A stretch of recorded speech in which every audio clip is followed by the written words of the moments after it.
was ambassador in 2008 2013. For sure, we met some years ago. So you're retired also.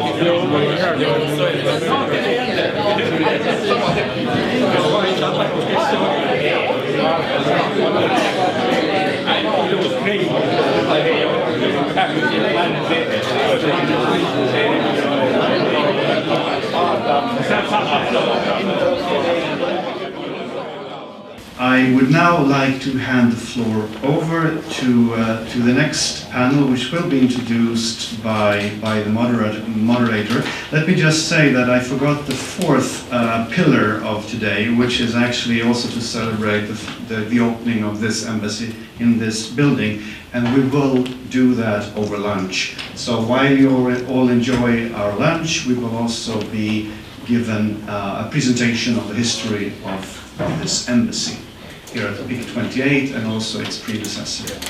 Now it is my distinct pleasure to introduce the moderator for the next for the first panel, Mr. Indrek Treufeldt, who is a very well-known Estonian journalist with ERR, and you will be moderating the next panel, and so I invite you to come up on the stage and take over the microphone.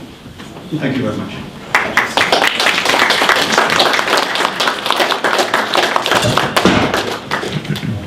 Your Excellencies, colleagues, friends, it's such an honor to be here.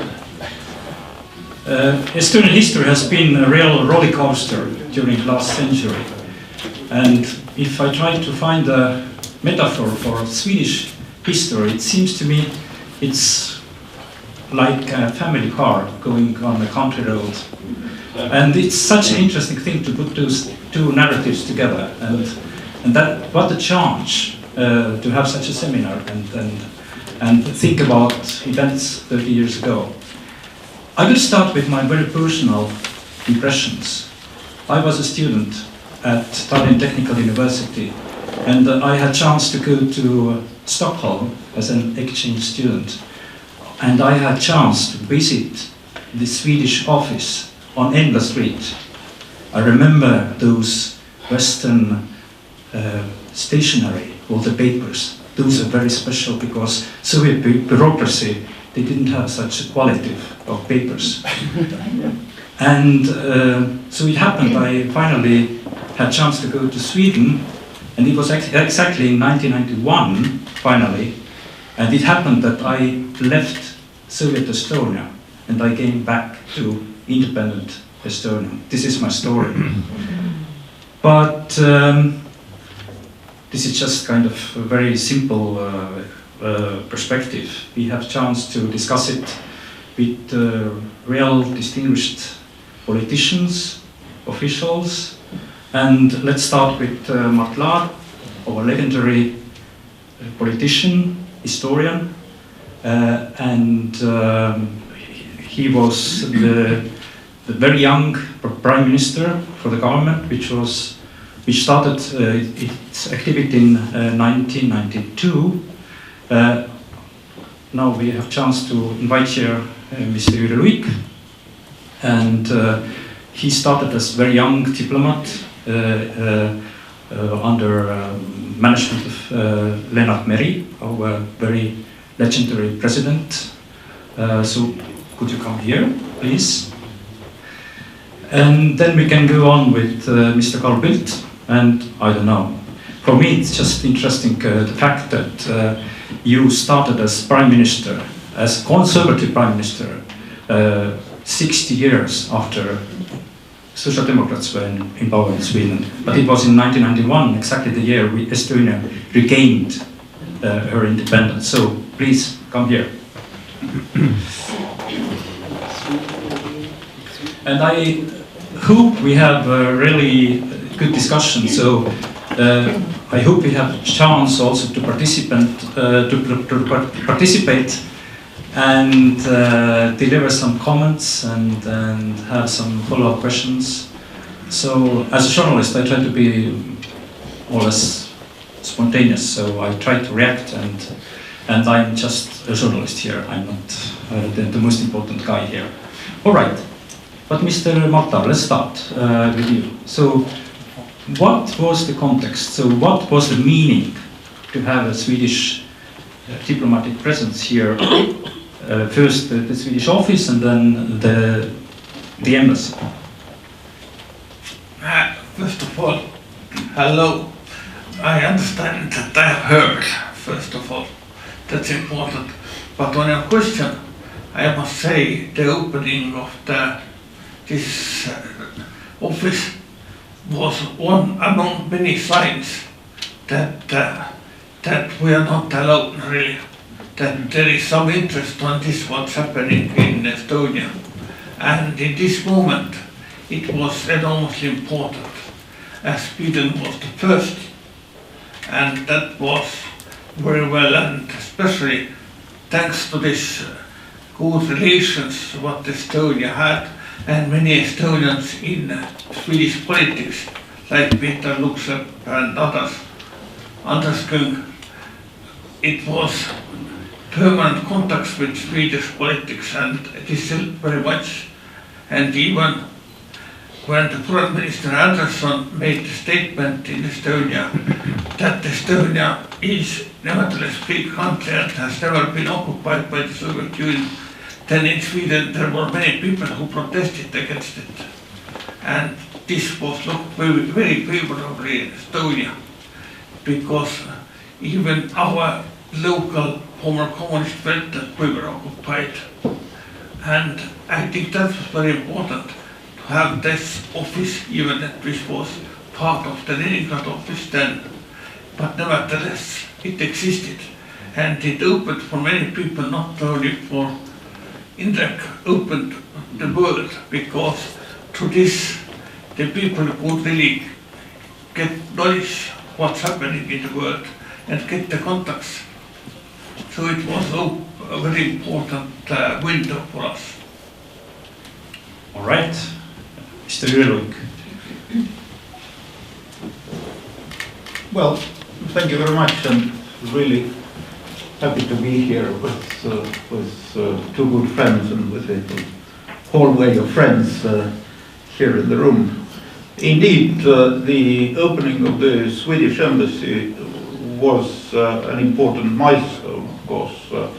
The legal position of Sweden towards the Baltic states allowed Sweden to open consular punkt here already during the formerly Soviet occupation.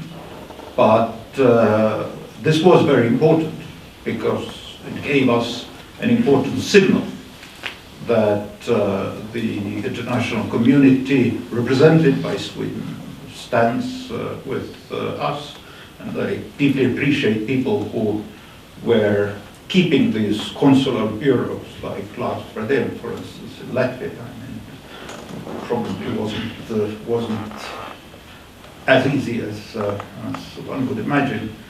But this also gave the Swedish government a lot of first-hand information about what was happening. And then, of course, when the government changed, and many of the people whom the present government in Estonia at that time knew personally, like Carl, like many others, the cooperation only intensified manifold. And obviously at that time we underestimated the difficulties, the political, or if you will, ideological difficulties in Sweden on how to chart the course for the Baltic policy as it came out in the end. So I have to salute all the Swedish politicians who did that. I must also say that we at that time, I mean, if I look back to it, then it's obvious that some of the moves where Sweden actively participated, like pushing the Russian troops out of the Baltic states, or maintaining or supporting the long-term sort of existence of the Estonian statehood were of course also in plain Swedish national interest. And I think that created a very sound political basis for that kind of work. On the other hand, I think Carl, Lars, many others were also had a personal, emotional investment to Estonia. And in that respect, there were very, very few countries in the world, if any, who had such a deep personal investment to our independence. And of course, I was present when this very embassy was opened. I remember, if I now remember it correctly, it was a beautiful day, full of light and sunshine, and there was of course Margaretha Uglas, Lennart Meri, even myself as a very young foreign minister. But we were sort of all young, and the sky seemed to be the limit. And as the foreign minister said, I think we've done a lot together, and Sweden, both via the government, but also always via the representation of Sweden here in Tallinn, through its many distinguished ambassadors, and the CEO, first ambassador here, has really done a great job. So also let me thank all of you for that. The opening of the Swedish office for me was like a prelude before the real diplomatic mission was opened here. So, and it for me demonstrates the idea that history is not just a click, but it's a process. There are preconditions, there are risks we can analyze. So Mr. Bildt, what do you think, what was the real moment when Sweden was ready to open a real diplomatic mission? Well, that was obviously, I mean, if you look at it, let me first say one thing, which is important. I think Mart alluded to it. I think it should be said here, we are celebrating the opening up of the diplomatic relationship, but there was a prehistory. And very important, if you look at the history of that particular period, was the role played by some people who are not with us any longer, who Anders Küng was mentioned, Peter Luxet was mentioned, I would add Ulo Ignatz to that particular picture. These were, I mean, they were the people who came in the 1940s, or 1944, the older generation. But then there was a second generation coming from Estonia primarily, who started to take an interest in the land that they had never seen, that they were coming from. And they were extremely important in the Swedish political scene during those years, late 80s, I would say, in arising the interest and then developing the informal links that became very important as a preparation for the formal links. So that's before that. Then your question, what was the, when was it necessary, when was it possible to establish diplomatic relations? Well, I mean, the obvious answer is when we were able to recognize, formally recognize, the independence of the three Baltic states. And you know, that had been a somewhat difficult period. It started really with the Lithuanians declaring their independence, March of 1990. If, yeah, Lars is nodding, so that is correct. and then, due to sort of the Swedish policy as it is, rightly so, the real critical time was, of course, when Russia, President Yeltsin, Russian Federation recognized the independence. Then we were able to take the formal step for recognition and then diplomatic relationship. Prior to that, we had operated this sort of semi-informal, semi-clandestine, not clandestine, but unconventional solutions, where we were setting up de facto but not de jure embassies and having them under the formal cover of the Consul General in what was then Leningrad. But then we were prepared to quickly switch that into a formal diplomatic relationship and then establish the embassies over time with all of the problems associated with property and buildings and blah blah blah. But yeah. All right, let's have a follow-up here and try to analyze the situation 30 years ago, political situation in Europe, and so what was it? Okay, we can talk about risks, but in general, let's try to describe the landscape, the political landscape, let's say in Europe and in general in the world, because we know some countries were not that enthusiastic about our independence ambition. But so, could you please elaborate? So, what do you remember about the context? And I think, first of all, I think it must be remembered that these were times that it was quite normal to not make a difference between the Balkan states and Baltic states. Even there are some world leaders who doesn't make the difference very much today, but that's special case, of course. But this was not only that not make the geographical difference, but it was important that the Baltic countries was looking to have same risks what happened in the Balkans. It was not clear what will happen there next. There were possibilities on conflicts, possibilities on even the wars, whatever, and it's always risky. And in this context, involvement of Sweden was especially valuable, because what it did, that it helped to really not have these troubles, because only through this active involvement to making part, I think this everything was avoided. And I think this played very big role, that all developments were going so positively as they did, because I couldn't say, looking a little bit far away, by side, that these risks to have the developments like in the Balkans didn't exist.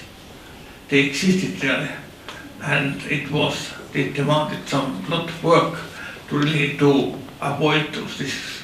And I think Swedish involvement here in Estonia very much did for this purpose.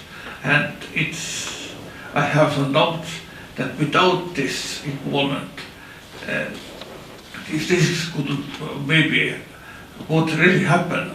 And I think in our common work, again, to make it not happen was very important, because it was, as Jüri said, it was useful for Estonia and it was also useful for Sweden. To have the peaceful Baltic Sea was our common task. And I think this is building such a very good ground for the future cooperation and lasting cooperation between our countries. Well, the situation at that time was, as always in the world, complicated. And for us it was complicated because people wanted to declare that the Cold War is over. And of course 1990, the CSC summit in Paris was the big event to declare that the Cold War is over. Our main desire was to point out that the Cold War, or even the Second Cold War, is not over unless the Baltic states will be free again. So we were in some ways kind of one step behind countries like Poland, Hungary, the Czechs. Everybody knew about their case, the Central European case. So it was kind of self-evident that they will be included in this new European project. In our case, it was not. And even when we regained our independence, it was not clear where the Baltic states will be positioned in this new reality. Will they be positioned as former Soviet countries who is mainly Russian responsibility to handle or will they be part of the Western community? I mean, our own position was, of course, absolutely clear, and we were greatly helped by many countries. But I think Sweden played a very specific role here, largely because, let's put it bluntly, for Americans, we were too small. I mean, there were very few people who actually knew all the nuts and bolts, the Narvas and the citizenship issues, the language issues. Looking from afar, this all seemed very complicated and overshadowing the big project, which was to draw Russia into the helm of the democratic community. In fact, it was seen as an impediment to that process. And I think the immense advantage of Karl and his colleagues was that they served as, the lack of the better word, validators of our issues. I mean, they had access to corridors where we didn't. And they had trust from many world leaders, so they could say, listen, the Baltic states are about the future of Russia and about inviting Russia to the democratic family. If the Baltic issue is not solved, consequently Russia has not changed. And also when it came to very particular issues, like 1993, the Narva crisis, or equally importantly, the withdrawal of Russian troops, where big countries like the United States played a huge role, then they knew they can always turn to the Swedes, who will meticulously explain to them what the problem is all about and why the Balts are, quote unquote, too stubborn to understand the bigger picture and rely only on their so-called rights, etc., etc.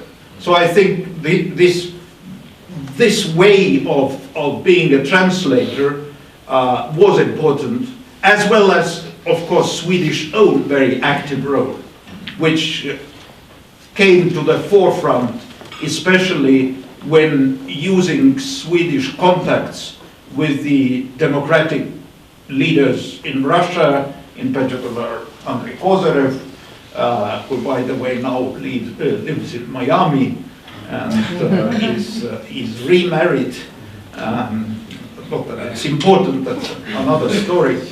But it's true. But it's true. It's a true story. But so he also personally has joined the democratic community. But the role and also the knowledge of the places like Narva and the situation and the understanding of what is at stake, what was at stake in 1993. So that would be mine. I think we have to understand that the big thing that happened, and that caught the attention of, because we talked about the wider world, was the drama of the dissolution of the Soviet Union, the Soviet Empire. And empires rarely leave the stage of history peacefully. They normally go down in wars and convulsions and strife. Remember the demise of the Russian Tsarist Empire and all the wars that came out of that for quite some time. So the attention was of the outside world was really, can this process be managed without things going horribly wrong in the one place or the other? And focus was slightly different in different places. In Washington, which was one of the other superpowers of the day, the focus was almost exclusively on preserving initially Gorbachev in power in order to control the nuclear weapons. The American belief at the time was that the Russians had 20,000 nukes. From ICBMs to sort of these things that you can transport around by individual soldiers. turned out that that figure was wrong. It turned out to be more than 40,000 nukes they had. But of course the Americans were extremely nervous that things would happen that would unravel the chain of command of the nuclear weapons and the control of the nuclear weapons. And I would say that was the thing that dominated thinking, and America lecturing to us all the time was don't rock the boat too much. And these Baltic guys, nice, and they might be right from the historical point of view, but at the moment that is not the priority. It is the control of the nukes. And don't destabilize Moscow more than absolutely necessary. The other big power that we had was Germany, or the Federal Republic West Germany at the time, Bonn. They had another priority which is very obvious, and that was the peaceful reunification of Germany. And we should not forget, we talk about the withdrawal of Soviet forces, Russian forces from here, that was a minute thing if you compare to what was there in Eastern Germany. They had 500,000 men, 19 divisions, 5 Soviet armies deployed on the territory of the DDR. And the redeployment, peaceful redeployment, withdrawal and peaceful redeployment of that huge military force back to Russia, and to get Russia to sign on to German reunification, seize 4 power rights on Berlin, and the reunify Germany inside the European Union and eventually inside NATO. That was the absolute priority of Bonn.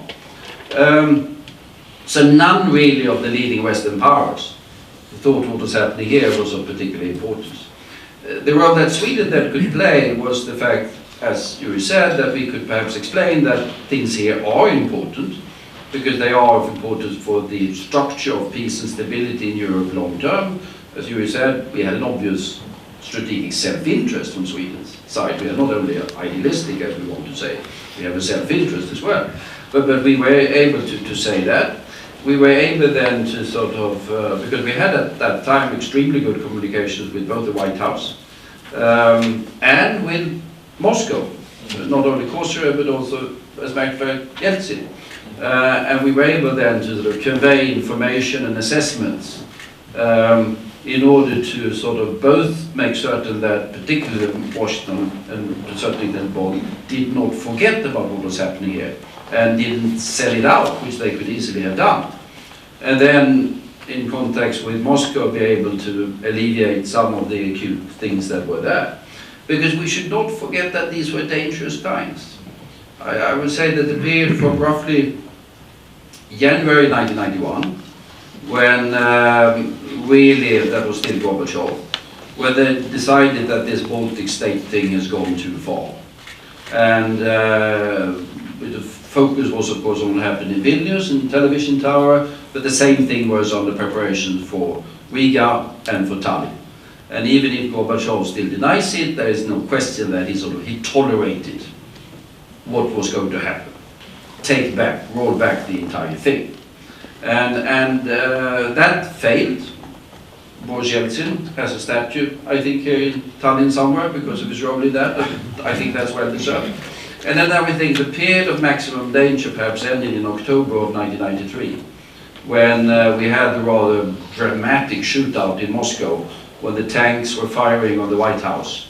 And Yeltsin sort of defeated the red-brown revanchist forces more decisively. During that particular time window, virtually anything could have happened in Moscow. Virtually anything could have happened in Moscow. And what happened in Moscow would have immediate effects in here, and our ability to influence it would have been fairly limited, to be quite frank. And it would have an immediate impact in Eastern Central Europe as well. So during that period, it was careful maneuvering, and Kozyrev was mentioned. I see my own notes from what he told me then, and I see in what has been published lately. I've also been in touch with him lately.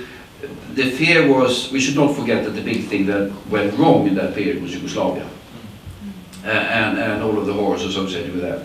That haunted a lot of Russians, because their fear, and there was an element of that fear in Washington as well, that the Soviet Union was going to go the way of Yugoslavia, with the one war after the other spiraling out of control. And they had to spend some time and it was the same as in Yugoslavia. We had those stirring up tensions and wanting conflict for their own particular purposes to keep power, the red-brown forces, and you had those trying to mitigate these particular conflicts that were there on the periphery of the of Russia or ex-Soviet Union in order to prevent that from unraveling completely. And that is, of course, the drama that we encountered then in the summer of 1993 with the Narva crisis, which is we would be dealing with it on a daily basis today, and there wouldn't have been any solution. But the fact that it didn't mean that virtually everyone has forgotten it.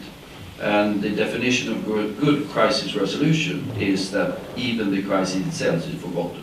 But that could easily have been a Transnistria, and you could easily have taken part of the Baltic states down a Yugoslav scenario.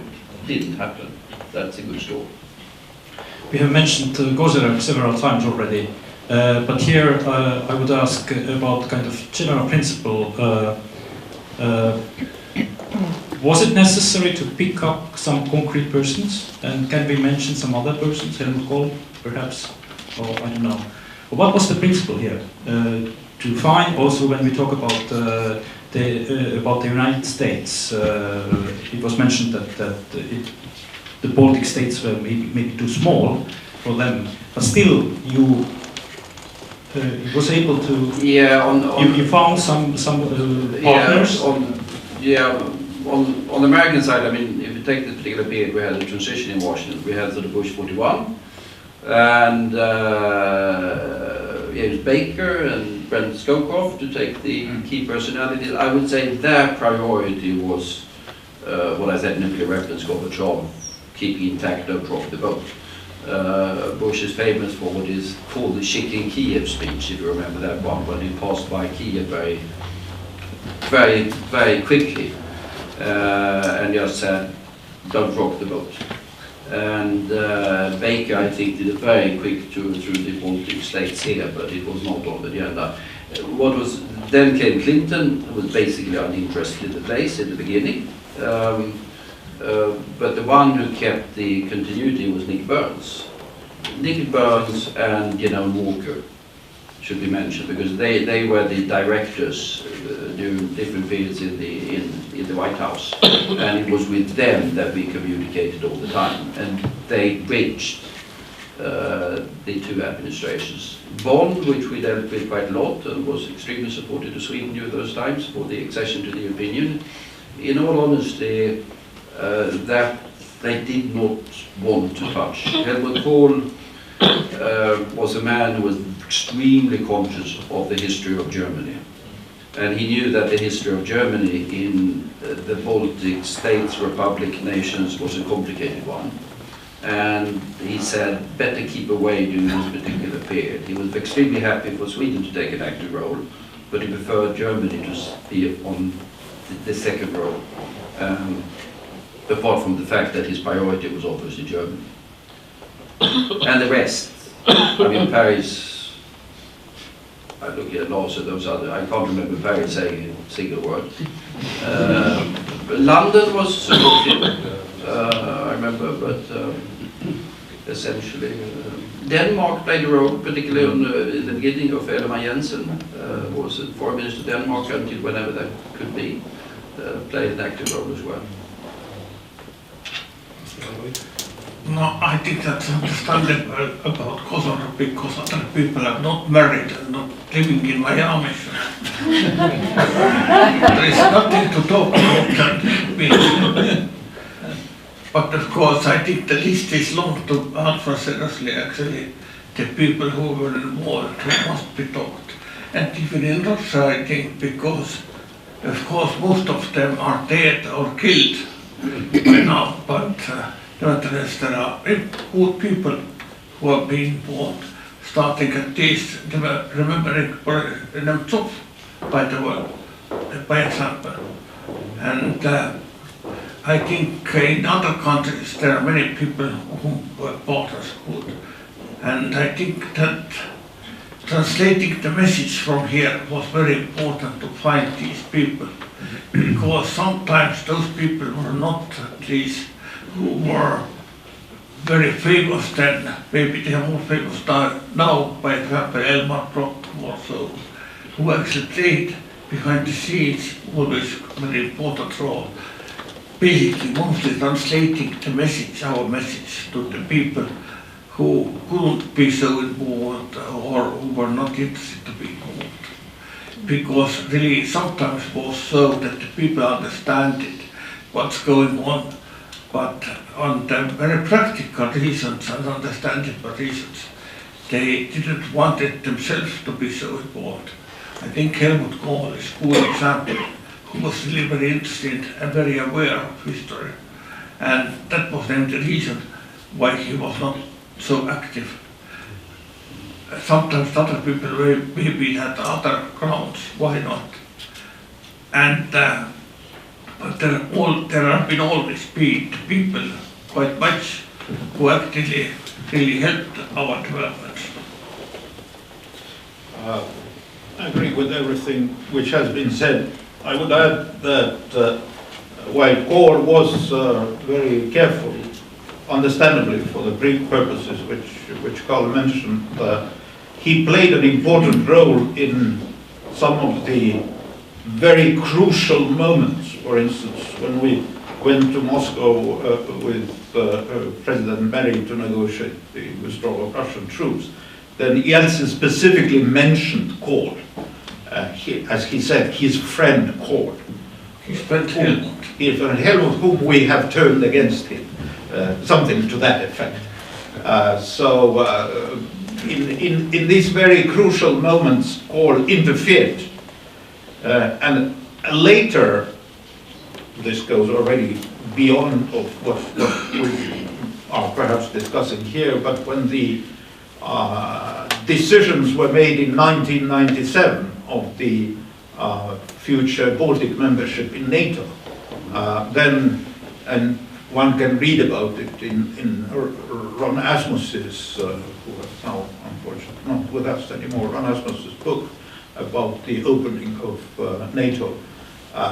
The debate there was very crucial for us, where Jacques Chirac pressured Slovenia and Romania to become members. And then Kohl suddenly said, in view of what the history is and what the German role has been in the Baltic states, I have to interfere here and to say that Balts should also be mentioned in this declaration, which was a crucial moment, of course. So that book, if you read it, reflects to some extent the thinking of Kohl, which was usually very, very cautious towards the Baltic state. When it comes to Russia, I must say that while Mart mentioned Nemtsov and the other good guys, there was Sergei Shahrai, etc., etc., but I don't think they were as helpful as we would have expected. I think this in some ways reflected and still reflects the fact that while internally there are huge differences between the democratic wing and the government wing of Russia, then when it comes to foreign policy, the difference is not as big as we perhaps would all hope for. So I think they could have easily played a much more constructive role.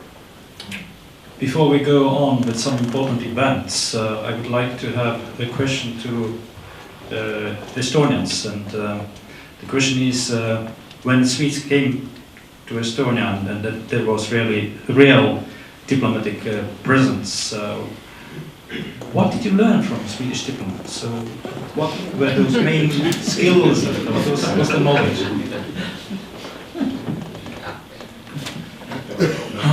Why me? You have to be diplomatic now. Okay. I can stop.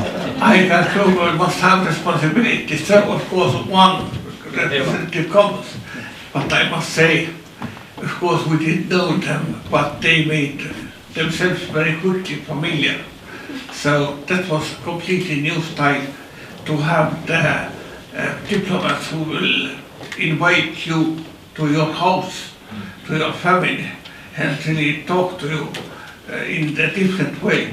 It was something completely new.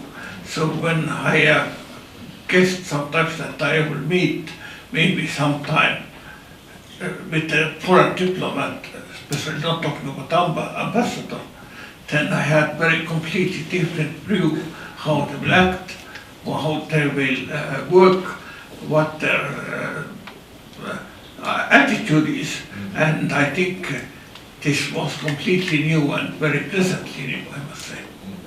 I have another answer to the question, and that is that, at least for my own sake, in the beginning, after the opening of the embassy on the 29th of August 91, the situation was unclear, and who knew if Estonia and the two other Baltic countries would survive.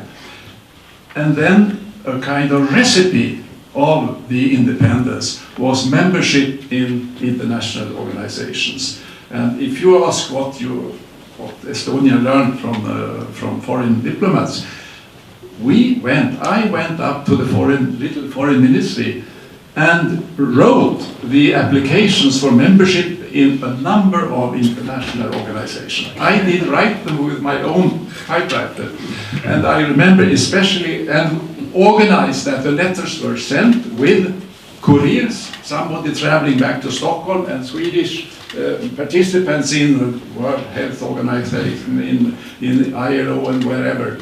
And they took the letter with them in the right day, because then Estonia would have had to wait 1 more year to present the application. And that was a recipe of independence.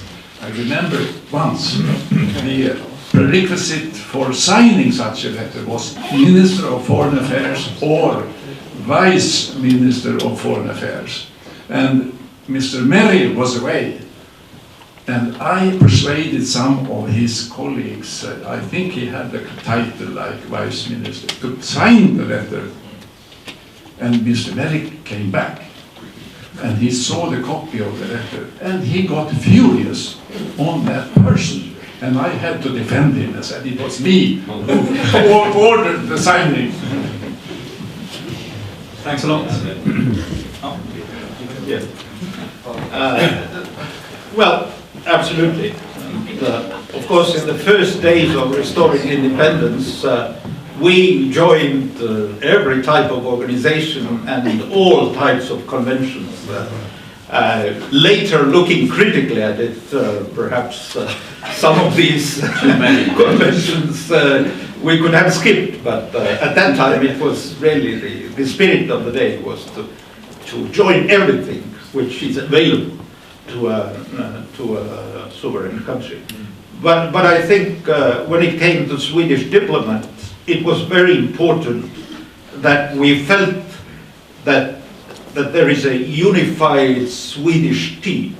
The government, the advisors, the experts, the diplomats, who are all going to the same direction, and with enthusiasm and with sort of feeling of a mission. Usually you can easily recognize a diplomat who does his stuff or her stuff simply because it's a diplomat, and that's the job. But in this case, I think everybody was part of this secret society of helping Estonia, and that kind of emotional feeling was very important, because there were countries whose diplomats, I won't name them, but whose diplomats were more formal, more by the book, and in that way perhaps not so useful in this endeavor. Mr. Bildt, you could perhaps teach his position. No, but I think Jüri pointed something, and that is that you said diplomats by the book. There wasn't any book for the things that we were supposed, or the diplomats around here were supposed to do, because it was something completely new. Normally diplomats are there to sort of handle in a formally prescribed way relationship with established states. Here they were involved in something that was entirely different. I mean, assessing sort of developments on the ground that were somewhat uncertain, trying to help with the setting up of a state, trying to manage political maneuverings of all sorts. So it was outside the book. So it was dependent upon the sort of individual ability and individual will of the different diplomats, but which turned out sort of Lars and all of the Lars, I was going to say, and other, Thomas Bertelman and all of the others. But it really operated as a team, Jüri said. Might not have been, I mean, the total number of people involved on the Swedish side would have been 20, 30 or something like that, at most. At most, during those years. But that was highly significant. We have tried to analyze the context at the very moment of opening the Swedish diplomatic presence here and the context. So please, if you have some follow-up questions or remarks, that's the opportunity. Okay, raise your hands. All right.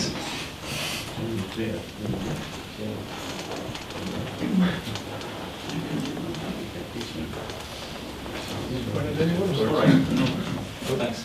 Okay, so let's go on. And the process concerning the withdrawal of the Soviet troops and also a very specific object in Baltiski nuclear plant, nuclear training plant, we could call it, yes. So what was it, Mr. Bildt? Quite a complex question. That was quite a complex question, which we came to spend quite some time on. And let me mention, in that respect, one of the most sort of slightly undiplomatic or slightly unusual things that we did, I really remember with all three of us. I was coming over here, can't accept, I think we're in 94 now, and we decided to go to Saaremaa and have sauna. And I decided to take a helicopter instead of going the usual way. I took a helicopter. I managed to sort of convince the Swedish Air Force to get 2 helicopters. And of course the Swedish Air Force wasn't really trained to fly here, to put it in those terms, but they took us anyhow to Saaremaa, the 2 helicopters, and we had our sauna.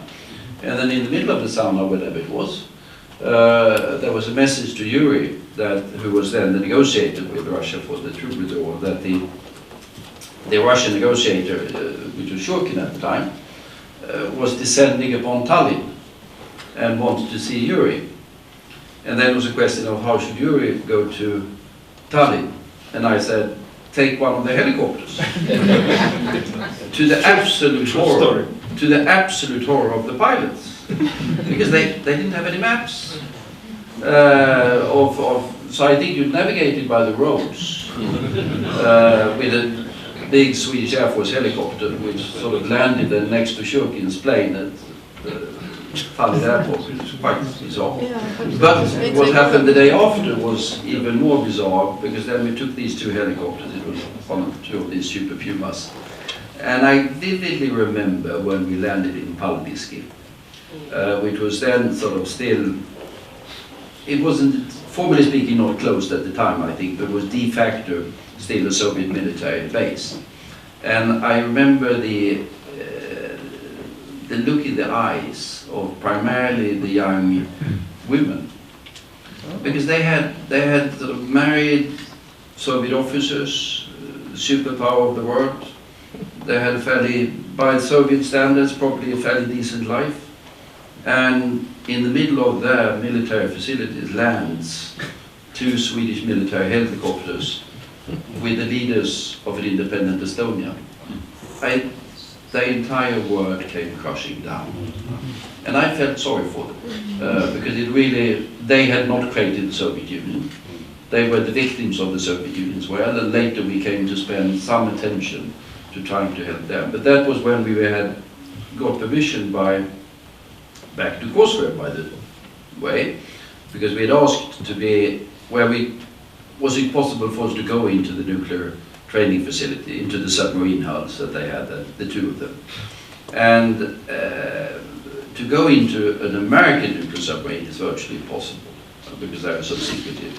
But we managed to get through Kosovo the permission to get in. We're creeping into these, and I vividly remember the admiral. What was his name? Polikov, yeah, who met us in full uniform. And said, this is the uniform of the Soviet Navy, I'm board in it, I'm never going to take it off. It's a continuation of that particular story later on. And with immense pride, and he was the commander of the first Typhoon submarine, by the way, so he was a sort of prime of the Soviet nuclear fleet. But he, with great dignity, has to be said, followed orders from Moscow and took us through the entire facility and showed us everything. And that gave us an element of understanding what it was all about. And then we're able to facilitate a solution, because there were some real problems there that we had to deal with, in terms of both sort of nuclear things that were dangerous, that has to be dealt with, and also has to be said that the Russians had a point, in the sense that at the time was the only training facility they had for nuclear submarine crews.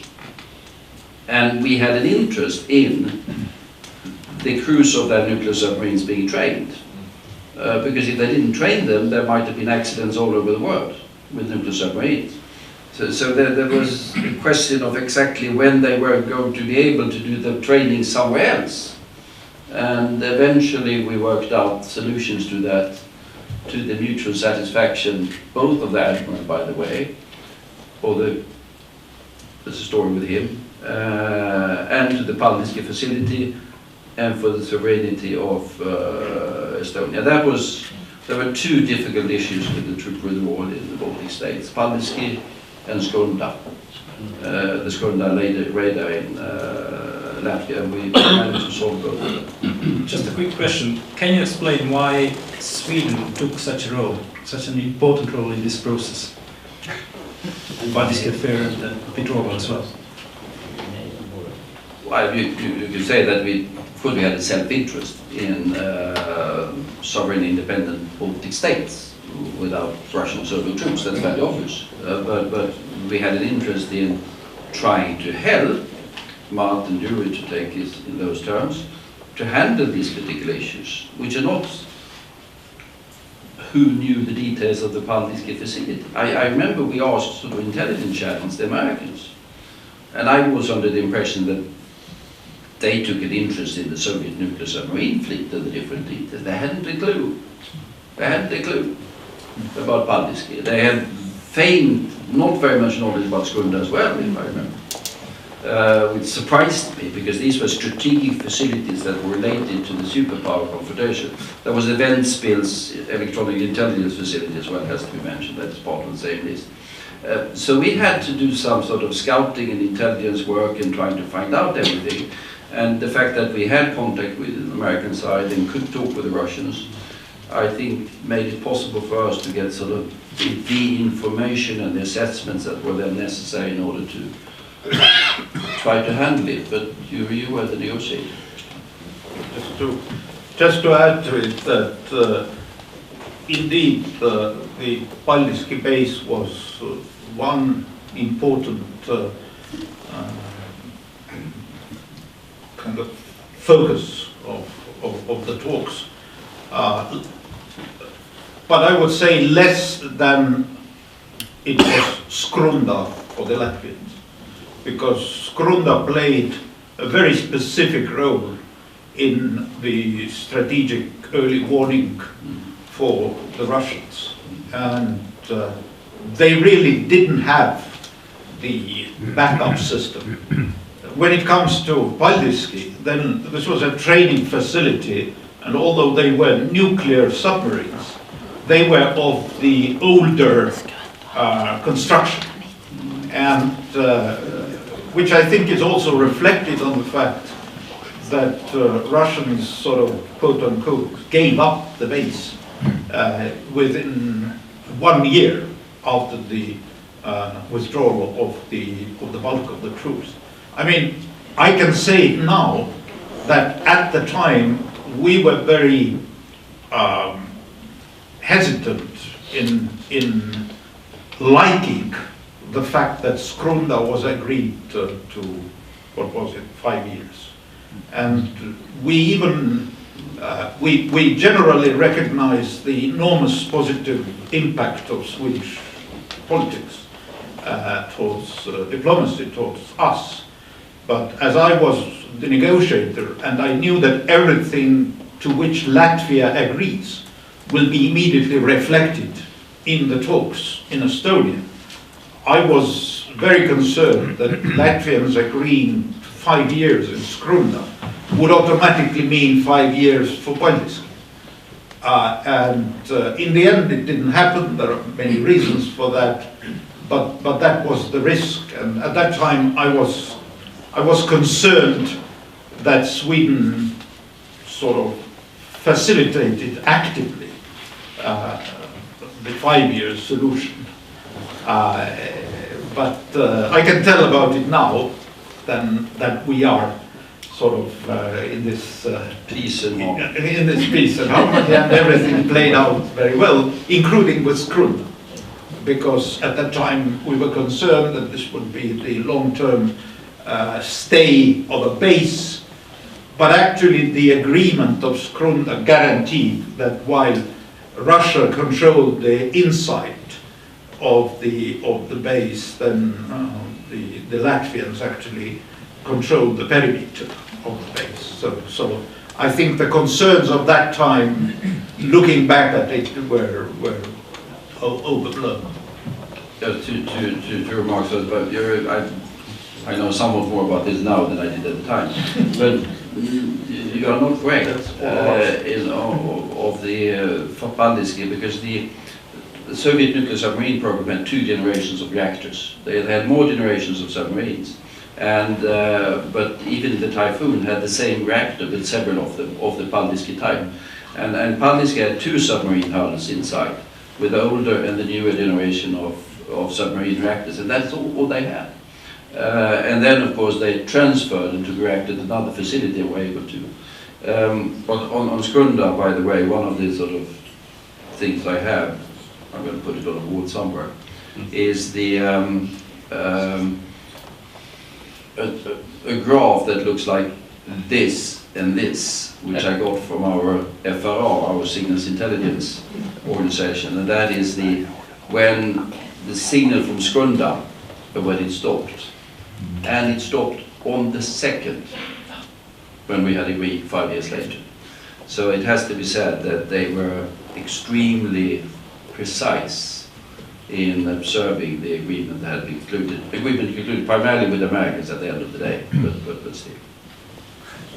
Of course, I want to talk about important things, and the important is to remember this sauna that you mentioned. Because the sauna is very important, because the sauna, just to explain why that's so important, is the only reason why I got called to come to this sauna, was that this sauna was from Swedish kingdom times. It was from 17th century. There was no electricity and no water. It was so-called smoke sauna, which makes everybody very, very lucky immediately. And so when I convinced Carl to come there after some beers and fish in humor, and then first of all bodyguard went in there, looked around, saw no electricity, no water, and you couldn't touch the walls because you get dark immediately. And he gave the strong advice to Carl not to go there. But as Carl, as we know, is very stubborn, so of course we did. And I think it was fantastic. Afterwards, Carl told this to the Finns, who were absolutely furious, that the Estonian Prime Minister went with Carl smoke sauna. So I think you were asked to go to smoke sauna in Finland afterwards. Not the same thing. That's true. But these are, of course, funny and small details. But the situation, because you needed some joy or fun to really stay calm in all these times, because the times were actually not very funny at all.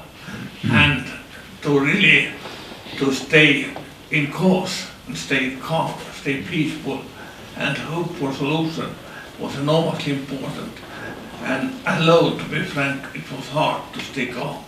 But when you had friends like you were, then actually it was possible that we stayed calm and peaceful, because a lot of problems were solved just by itself somehow. And actually, not getting to that some nervous situation was enormously important, because when you were there and looking back, what everything we had to understand, but we didn't understand at all, then of course I became quite afraid afterwards. But to become afterwards afraid is not a very bad feeling. As a journalist, I remember I was covering US-Russia summit in Moscow, and I remember Nick Burns came to us, and we had sort of off-the-record briefing, or background briefing, as Americans called it, and this was something new for us. But yes, it was all about the withdrawal of the Soviet troops. So I would like to ask where this kind of the decision was taken finally to withdraw Soviet troops. What do you think? Well, the decision was taken by sort of Soviet armed forces, and I think that, I mean, we can speculate here. I think that the Soviet military were keen to get out of it fairly early, with exception of a couple of sort of Paldiski, Ventspils to some extent, Skunda. These were strategic facilities. They wanted to keep them as long as possible. But the basic stuff, what surprised me is that took out air defense fairly early, because air defense, in my opinion, they had an interest to have. This was in between the air defense they had here in Moscow, there was virtually nothing in terms of air defense. So when they took that out, it was somewhat surprising to me that they did that early. What worried us at some point was not really that sort of they were going to stay forever, but that they started to condition the withdrawal on, say, the political things here, member citizenship issues and political issues. And that happened fairly early. That worried us. It worried us also that there would be sort of a red-brown coup in Moscow and things would change.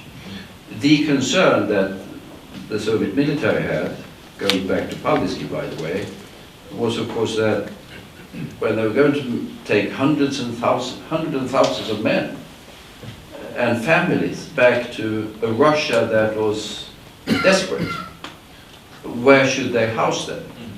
And of course the Germans paid quite a lot of money to relocate, and we at the end from the Swedish side did some minor contribution to helping them.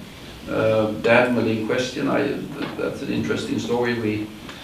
We made certain that he got some money, well, so that he could buy apartments for the people, his sort of officers and others, so that they could go back to Leningrad or wherever it was. That later ended up him in trouble, because the authorities in Moscow were very angry with us that we didn't give the money to Moscow, which the Germans did, and that ended up in a fair amount of corruption. But we gave it sort of directly so that he could actually, and we're quite certain that facilitated actually the withdrawal, so that the families could move back to wherever they were. But that was something that I think rightly concerned them at the time. But I don't know what your assessment of that. Yes, I perhaps because of the different position we had here in Estonia, we didn't feel their urge to leave. Only the main reason was the enormous international pressure, and of course our own extreme reluctance to have them here. one of the important tools we used was to deny access to new conscripts, because the Soviet army was run on conscripts. This was the workforce, the slave force, which kept the bases running. And when we closed that option, the officer started to have to clean the facilities themselves, and this became a horrendous story. So we were Russians constantly criticized us for that cruel and unusual punishment. So some of the tools we used actually also facilitated their desire to leave. But again, I think the difference between Germany, Hungary, and Poland was that the Russian leadership hadn't mentally accepted, at least not in full, that the Baltic states belong to the same community and the same rules, including the rule that if people don't want your troops on your territory, you should go away, would apply. Because Russians quite successfully, using various tools of their own, maintain their bases, still maintain some of their bases in their immediate neighborhood, including Moldova, for instance, and other countries. That's also the reason why one of the last divisions to withdraw, it wasn't a full-size division at that time by far, was of course the Gerasimov's division, the division which actually had tanks both in Tallinn and near Tallinn, in Klooga and Keila, which sort of gave Russians the real feeling that they could put pressure on Estonia. These were the real occupation troops, so to say. If we talk about the soldiers' boots and tanks, these were the tanks. Obviously, they withdrew very quickly everything which they needed themselves, or were possibly worried that it might end up in wrong hands. And at the beginning, the border guard was quite quickly withdrawn because they needed border guard on their own borders, so to say. The air defense might have been not so effective from the positions where they located it in Russia, but still, the fact is they needed to protect their own cities. They couldn't protect them from another country. And other stuff. The nuclear weapons they had in Tartu, they withdrew already during the Soviet time because they were obviously worried that they might turn up in the wrong hands. But the Gerasimov's 144th Division was the last one to officially withdraw. So every time I see in the news General Gerasimov's name, I remember this interesting parallel, however you call it. I think probably also when the decision was made to withdraw the troops really was easy, because I think the moment arrived in Moscow, and only then when Yeltsin was ready for the withdrawal, and that was very quick, and once the decision what was made, and I think then was everything done. I think that was the crucial moment, and then of course we had our own problems to a little bit to explain this, what everything happened, but that's usual politics. Most important was that it happened, this breakthrough in Moscow. And again, I very much agree what Jüri said, because as I had several talks with Helmut Kohl, not very usual, but when I was really in trouble, I must say then I had possibly to call him, and there were really very few times, and actually 2 times, and both times he did what I asked. And before, as Jüri saw you in Moscow with President, then actually Helmut called me and said that I must not worry, everything goes on.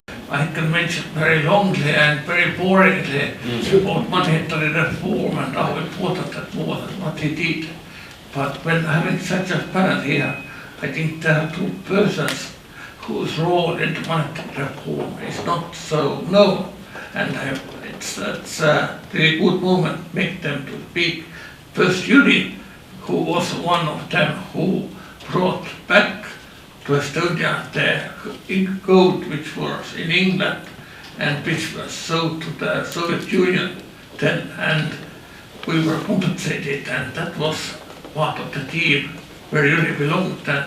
And the car who made the second part, very important decision, to return the food was in Sweden.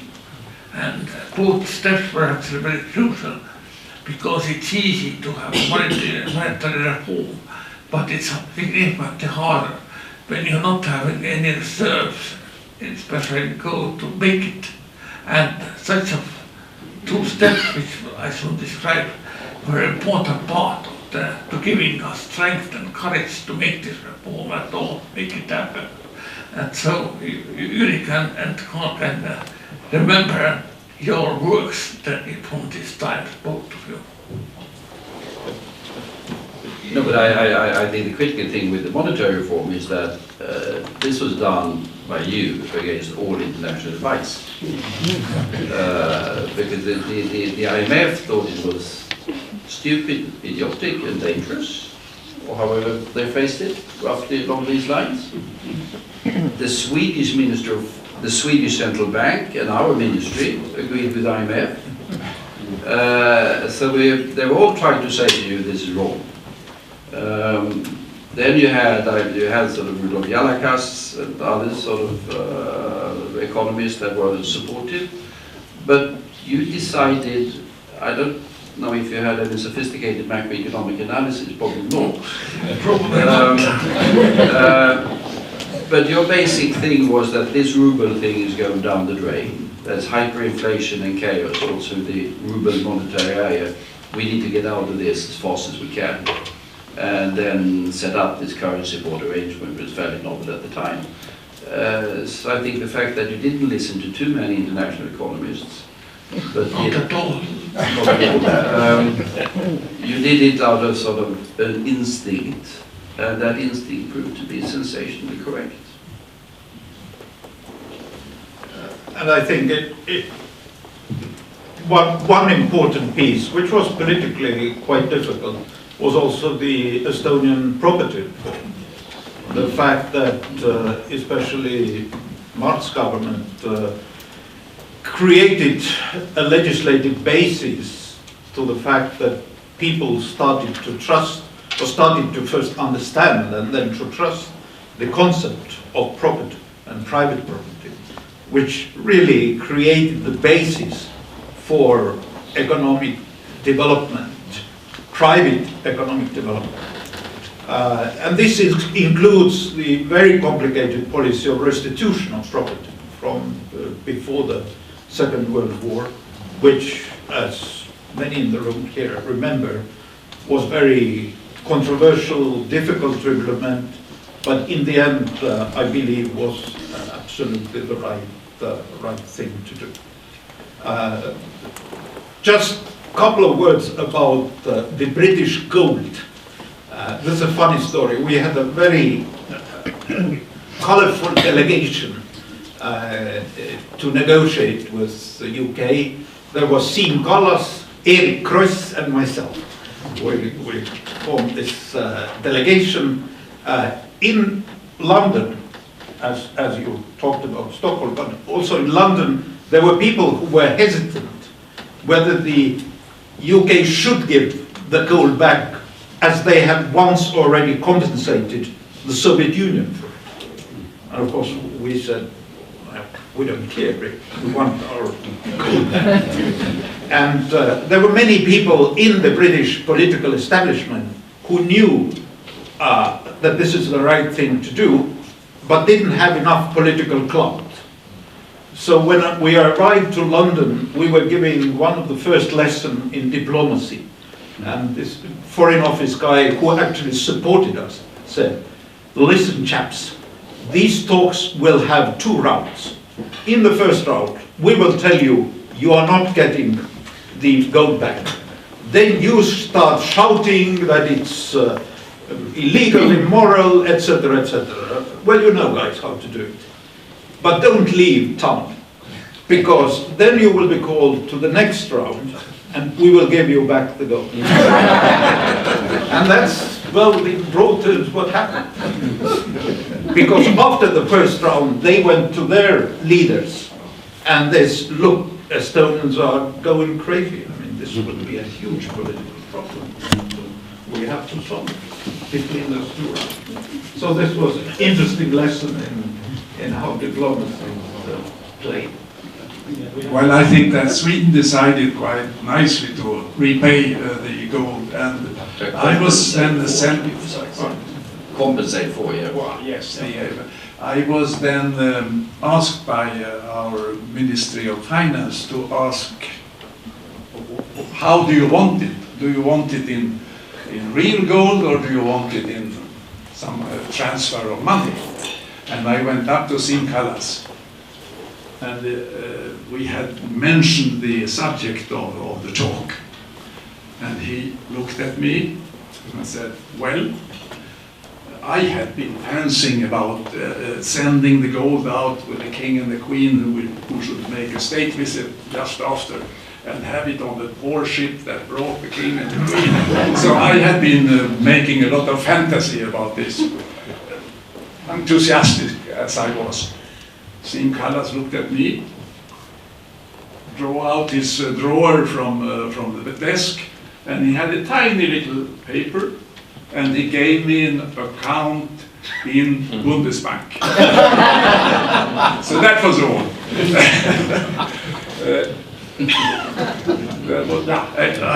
There was something else, but that I will take later on. Thanks a lot. Some other general principles, because it wasn't just about money, but it was all about economic policies. So the Swedish stand, of course, is still very different. If you take taxation, for instance. Well, yes, absolutely. That is true, because and this is sort of Mart's government really, that came in October, I think, of 92 or something like that. Prior to that, you were independent, but you were still living with the institutions that came out of the Soviet Republic. But it's really from October of 92 that you start to work on all of these problems. And you decided on, I mean, the currency reform is one example of it, but you decided on quite a number of rather radical steps, including the taxation. That was very much Mart. I can't say that sort of I don't know where he got all of the ideas. Some of us, perhaps from the debate in Sweden in those days. No. Actually, that was Carl very much. Me. Because I don't know how and why, but somewhere in 91 you had the idea that you must train me economically. I don't know how you had this idea, because I was a very good pupil, because as Professor Oslo said to me, that you don't know nothing on economy. You have not even learned the base of it, the socialist market economy. That's true, because I skipped all my studies in Tartu University of this subject. Really. So I was a very poor student. But at the beginning of this course, which was held in Stockholm seminar by Timro, then Carl said very remarkable word on the beginning. Stockholm is an excellent place to study for somebody market economy. You just look around, you look on Sweden, how the Swedish people are doing, how our government is working, and do everything opposite. And I will always remember this, and that we try to do. We have Madis Ürikka, of course, here. Perhaps Madis, you could say a couple of words. Madis was the finance minister. First about the currency reform. First about the currency reform, I was not involved, but I met Rudolf Jarakas, Carl mentioned here, very weekly in Stockholm. And as he said that in April, Estonia decided that it was secret to get its own currency. So Siim Kallas went to IMF and they were against it, but he explained why, and Kandesu, who was the president, said, okay, do it.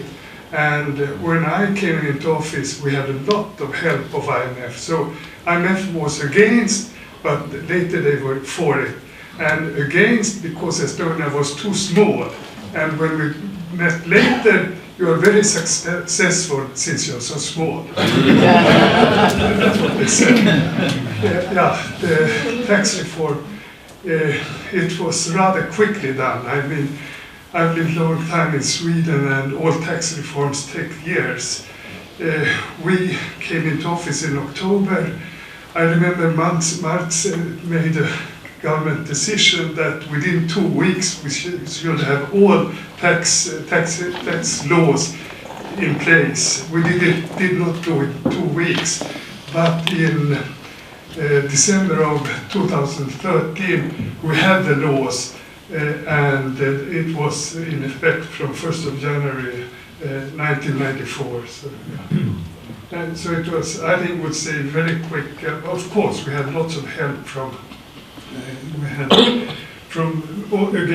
United States, one professor from Harvard who helped us quite a lot. But since I have been quite a lot working with the Swedish taxation system, I had a lot to learn from that. But we did not take all the paragraphs. I'm just curious, just a technicality, but still. I remember our currency reform. It was a very secret event for the public. But were Swedish authorities or diplomats somehow informed about it? How was it? I don't know. I don't think so. I'm looking not to my knowledge. By its very nature, these things have to be very secret and happen very suddenly. And I think it would have been unwise of you to inform Sweden. I know. Oh, you know? Yeah. Hans Lepp and I would know. It was of course a very high interest for an ambassador for the embassy to report about this, and possibly to report even in advance. But it was kept very, very well secret. But there was one leak. Lepp and I went to the Isle of Saaremaa, to Ösel, for some cultural event and others. And on our way back, we had to wait for the ferry. And there was a very curious truck in the queue of the ferry. A truck, like a moving van, but with no signs at all. It was completely neutral. What is this? And it was a Scania Babis, quite good shape. Lepp went to the driver and talked to him nicely about the weather and about anything else but the money. And then a final question was it really the Stikron that you brought out to the Isle of Saaremaa? Oh yes, he admitted. I went with 130 knots or kilometers per hour back to Tallinn to be able to report that. And on the way back, we met another truck, equally neutral. It was not a Scania, it was of another mark. Sydow, the Finnish track mark. And it was also a gift of the Finnish central bank to Estonia, and the first track, the Scandinavias, was a gift of the Swedish central bank. So I could report nicely at 5 o'clock in the evening that tomorrow the ESI Kron will be introduced. And I hope you read my report card. Evidently not. All right, but the journey has been, the panel discussion. So let's try to conclude finally. And I would ask, did you learn anything new from this discussion? The last fact is absolutely new. Who knew firstly about monetary reform? This is something new, absolutely. But I think mostly and seriously, I think this what we heard is quite new for all of us. This that Estonia and Sweden have had common interest for some time and have really worked together. And just all this house is one of symbol of this cooperation. It has really born from this, and I think that's very good place for such a seminar. And I am very thankful to everybody who have participated, mostly about, of course, from Carl, who have come most biggest, longest trip, and absolutely Jüri, because and all friends who are here, because I must say, it's good to see so many friends from these times all together in the same room. And thank you for this work what you have done, because as very often these people who really work are not noticed, but very often they are doing the most job. And some people only afterwards are put to the some front banner and must talk, but dear people, you are mostly and very often doing all the real work. And thank you for it.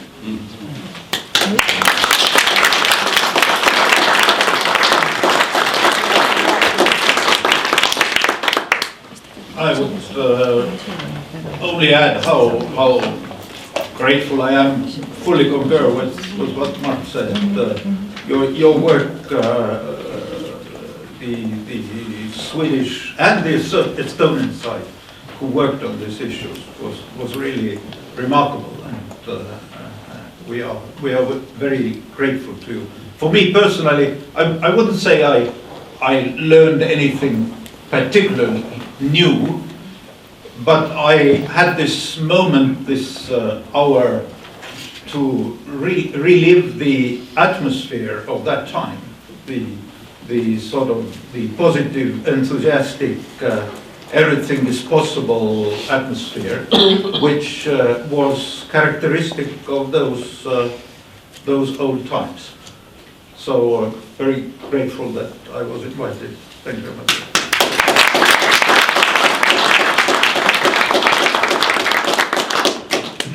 No, I can only concur. If there's one thing I think is important to be aware of, is that when we look back on it, or when we sit here now, everything went fine. I mean, everything looked very smooth, and that was not the reality at the time. These were dangerous days, and it could have gone in another way. I think we know fairly well everything that happened on sort of our Swedish side and on your side. There's still question marks on element. We know a fair amount of the Russian actors and what happened, but there are still things that I'd like to interview Mr. Gerasimov. I'd like to see Mr. Lebed and Mr. Rogosin and what plots they had, which did not materialize, all of them, but I'm quite certain there were those particular plots.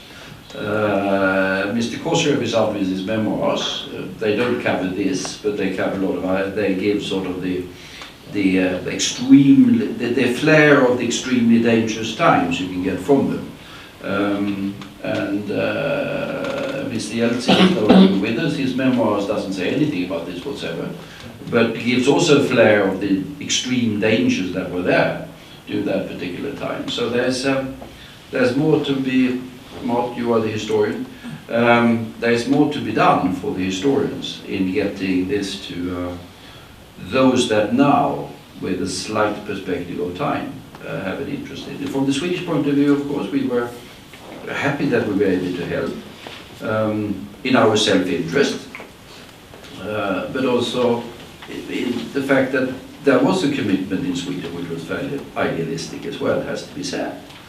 Which came out of the sort of go back to the Anders Kungs and the Peter Luxevs and the Urinats and the work that they had done for a very long time, it has to be said.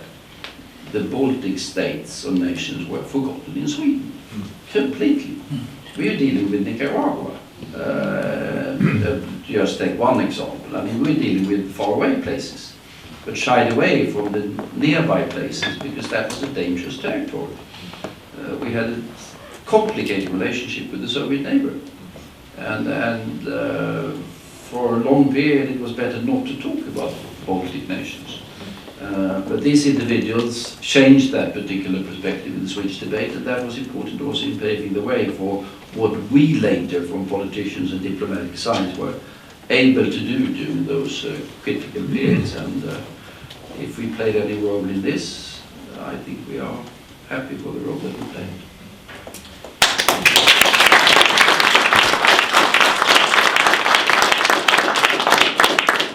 Tack så mycket, and let's meet again. Thank you.